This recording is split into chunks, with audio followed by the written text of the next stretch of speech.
expenditure of physiological energy that creates and imparts value to the commodities produced by the capitalist building industry.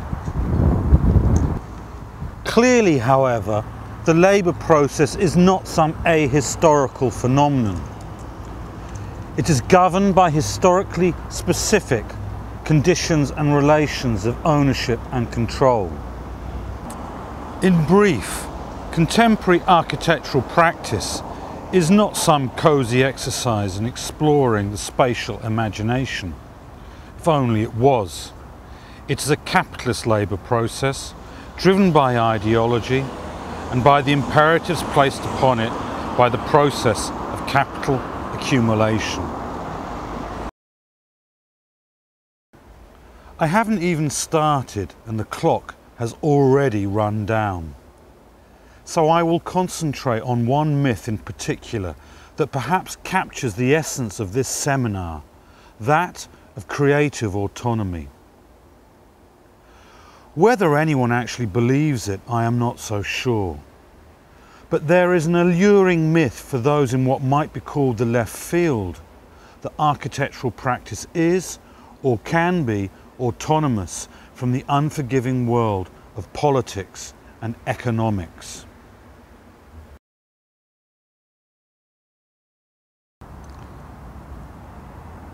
For the fountainhead model of the architect, such a notion is neither desirable nor meaningful. Their firms are not just happy to serve the interests of capital, but positively celebrate the opportunities that multinationals, corporations and civic leaders keen to boost their self-image are willing to put their way. The would-be radical has a rather different perspective. However, the desire for autonomy is not so much a myth as a confusion between the hard reality of capitalist commodity production, of which architectural practice is a branch, and a genuine aspiration for real creative autonomy from the brutal world of capitalist economic competition and bourgeois morality.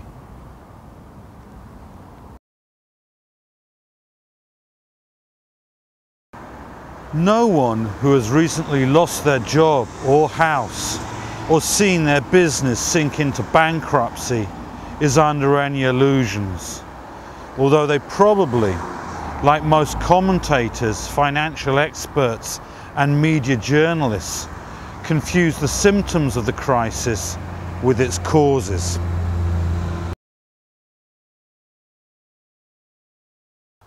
When stripped of its rhetorical delusions and cultural illusions, architectural practice remains locked into the circuits of capital and into the imperative of maximizing the exchange value of the commodities it produces. It remains a prisoner of the reality of profit and loss, cycles of boom and slump, and the major economic recessions that are rooted in the long-term tendency for the rate of profit to fall.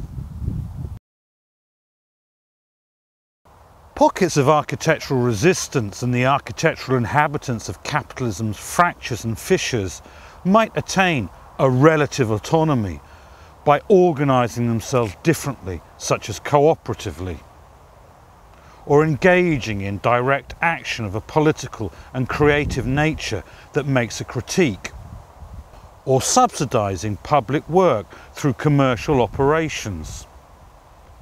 But the taxman, the planning police, the camera and the necessity of wage labour haunts such exercises. There are no blueprints for how to evade the logic of capital accumulation that drags all and sundry into its orbit. But how we might act in the future has to be based on two things. A rigorous analysis of our present circumstances, that is, dealing with the world as it is, rather than how we might imagine it to be, whilst at the same time trawling the history of architectural practice, and in particular the history of what I call spatial acts of resistance.